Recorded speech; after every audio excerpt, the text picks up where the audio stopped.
సంఘం క్రీస్తులకు లోబడినట్టుగా భార్యలు కూడా ప్రతి విషయంలోనూ తమ పురుషులకు లోబడి ఉండాలి. అంతేనే కదా, లోబడి ఉండాలి. హల్లెలూయా. అంటే యాకోబు పత్రిక 4వ అధ్యాయం 10వ వచనం తీయండి. యాకోబు పత్రిక 4వ అధ్యాయం 10వ వచనం. ప్రభు దృష్టికి మనమందరం కూడా ప్రభు దృష్టికి మిమ్మల్ని మీరు తగ్గించుకోవాలి. మనమందరం కూడా తగ్గించుకోకుండా ఇష్టం వచ్చినట్టుగా మనం ఎట్లా ఇంటి వారిని కాపాడుకోవాలి. పవిత్రమైనటువంటి పరిశ్రమ ఉండాలి. అందులో మన గుండె కత్తి మద్యపాన ఉండగా మీరు మంచిగా మనందరం కూడా మంచి చెప్పాలి, ఉపదేశించాలి, అలా బుద్ధి చెప్పాలి, జ్ఞానం చెప్పాలి. పిల్లలకు భర్తలకు కానీ మన ఇంట్లో అందరు కానీ ఆ రకంగా మనం మెదగాలి. కొందరు చూస్తే నేను ప్రార్థన, నా కొడుకు రక్షించబడతాడు, నేను ప్రార్థన చేస్తున్నాను కదా అని చెప్పి అనుకుంటాడు. ఇక్కడికి వచ్చి మళ్ళీ 4 మంది సంఘాలలో కొడుకులు ఈరోజు కదా మాకు విశ్వాసం ప్రార్థన చేసి పాటలు వస్తాయి, వాక్యం చెప్తారు, అన్ని విధాలుగా వాళ్ళ కొడుకునే చేస్తున్నాడే. అక్కడ ఇక్కడ తాగుడు ఇక్కడ అట్లా ఇక వాళ్ళు చేసిన విశ్వాసం పిల్లలు చెప్పండి కదా. విశ్వాసులు మరి బుద్ధి చెప్పుకోవాలి కదా. ఏదంటే పంటారు కదా, వీళ్ళు పోతే మీ అమ్మ నీకు బుద్ధి చెప్పలేదా, మీ నాన్న నీకు బుద్ధి చెప్పలేదా, లేవా ఏది ఇదని చెప్పి అంటారు. మనం ఇంట్లో లేదు, మరి బుద్ధి చెప్పాలి. బుద్ధి జ్ఞానం లేదు. బుద్ధి జ్ఞానం బాగుండాలి కదా. బుద్ధి బుద్ధిమంతుడు ఆయన బుద్ధి మనం కాల్మొక్కాలి. నీ మాట నాకు ఇవ్వాలని చెప్పాలి, నీ నీతి నాకు ఇవ్వమని చెప్పాలి, నీ జ్ఞానం నాకు కావాలని చెప్పాలి. అర్థమైందా? నీ శిరస్సు నాకు కావాలని చెప్పాలి, నీ వస్త్రాలను ధరించుకోవాలి, మైకోవాలి. అన్ని రకాలుగా కూడా దేవుడిని మనం అడిగి ప్రాధాన్యపడాలి. స్త్రీలాగా హల్లెలూయా. యాకోబు 4:10 ప్రభు దృష్టికి మిమ్మల్ని మీరు తగ్గించుకోండి, అప్పుడు ఆయన అందరినీ కూడా తగ్గించుకోవాలి.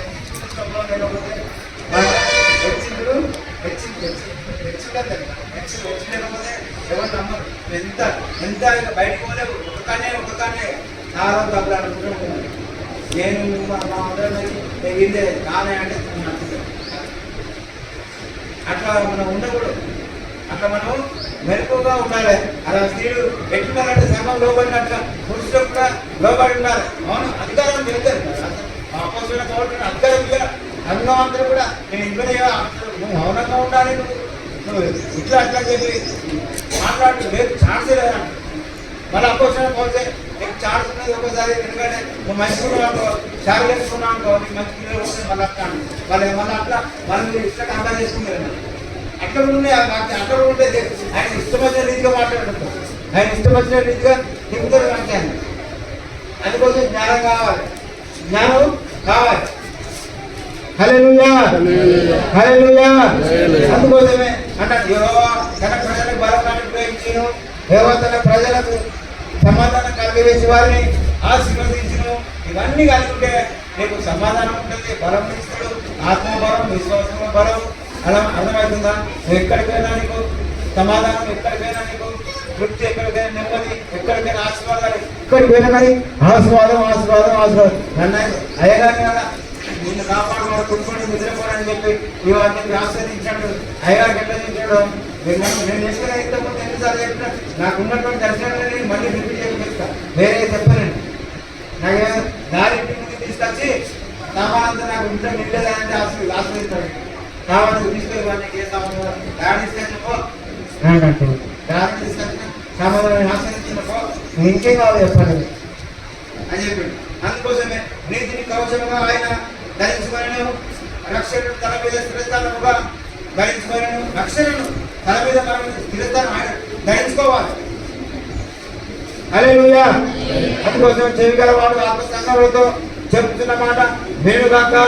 జయించడానికి దేవుని పరదేశంలో ఉన్న వృక్ష ఫలమును భుజింపనించుడంటే తిరుడు కాదు, భుజింపనించుడంటే భుజింపనించుడంటే వృక్షానికి జ్ఞానం తెలియజేయడం, అది నీకు ఇస్తాడు దేవుడు.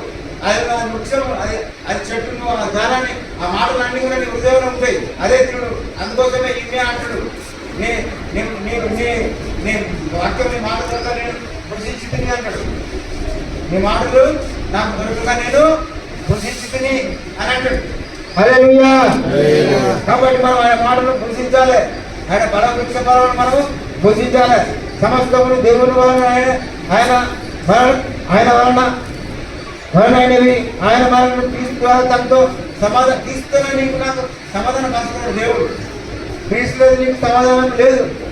క్రీస్తు లేని సమాధానం నీకు లేదు. పంచుకొని ఆ సమాధాన పంచు పరిచర్యను సమాధాన పంచు ఆ పరిచయం ఎవరు ఇచ్చిండు? నీకు నాకు మనందరికీ కూడా అనుగ్రహించమని చెప్పిన మనం అనుగ్రహించుకోవాలి. మనం అనుగ్రహించుండు. పరిచయం చేయాలి. ఏది కూడా మనం ముందుకు పోవాలి. ముందుకు పోయి పని చేయాలి. ఈ పని ఆ పని ఆ పని ఈ పని మన సంఘం ఏది ఉంది అని చెప్పి చేసుకోవాలి. హల్లెలూయా. అంతేకాదు ఇంకా అర్థమవుతుందా? ఆయన సంఘం శిరసైకుడు కాబట్టి ఇంకా 5 నెలలు కూడా సంఘము క్రీస్తులకు లోబడినట్టుగా సంఘము మన అందరం సంఘం క్రీస్తు శరీరం తల తల నుంచి అన్ని భాగాలన్నీ చేయి తాగిపోయి ఈ చేయి ఇటు తాగిపోయి ఈ చేయించాలి వెళ్ళిపోయినాయి. ఈ నడుము ఇదంతా వచ్చేసి ఇక్కడ బేబీ ఇవన్నీ ఉన్నాయి, కాళ్ళు ఉన్నాయి. ఈ కాళ్ళు నుంచి అది అవన్నీ ఎట్లా వేరుబాటు చెప్పండి. అట్లా సంఘం కూడా ఆ సంఘం ఇక్కడ ఈ సంఘం ఇది శిరస్సు. ఈ శిరస్సు మనం అందరం ఏం చేస్తున్నామంటే అంటే అందరూ అవగాహన కలిగి ఉన్నాం. అందుకోసం నిన్ను నన్ను అనుగ్రహించుకోవాలి మనం. అంటే నేను ఏడు కాదు అని చెప్పి ఏడు అనుకోవద్దు. నేను కన్ను కాదు అని చెప్పి కన్ను అనుకోవద్దు. నేను ముగ్గురు కాదు ముగ్గురు అనుకోవద్దు. నేను అన్ని కూడా ఇచ్చిన చెప్పి నువ్వు నేను మనమందరం కూడా అనుకోవాలి. అట్లా అనుకొని ముందుకు సాగి నడవాలి ప్రియులాగా. అట్లా చాలా మంది ఇప్పుడు ఆయన కదా ఆయన వేరు ఉన్నాడు మీ దగ్గర నా దగ్గర చెవ అయితే ముక్క అయితే కట్టాడితే సంఘం అంతా నువ్వే మనమందరం కూడా ఆయన ఆత్మం ఆయన స్వస్థపడతాడు. ఆయన మనమందరం కూడా స్వస్థ అన్ని మనం వినియోగించుకుంటాడు. వినియోగించుకోవాలి. హల్లెలూయా. సంఘం క్రీస్తులో లోబడినట్టుగా భార్య కూడా ప్రతి విషయంలోనూ తమ పురుషులకు లోబడవలను. తమ పురుషులకు మనం ఏం చేయాలంట? లోబడాలి.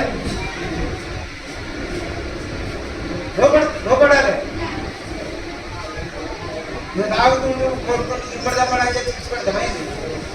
నువ్వు ఇష్టపడినట్టు మాట్లాడుతుంటే నేను ఇంత మంచుకున్నా కానీ లేకుండా ఏంది ఇంకా హోదా. హల్లెలూయా. ప్రార్థన చేసుకుందాం ప్రియులారా. ప్రార్థన చేసుకుందాం.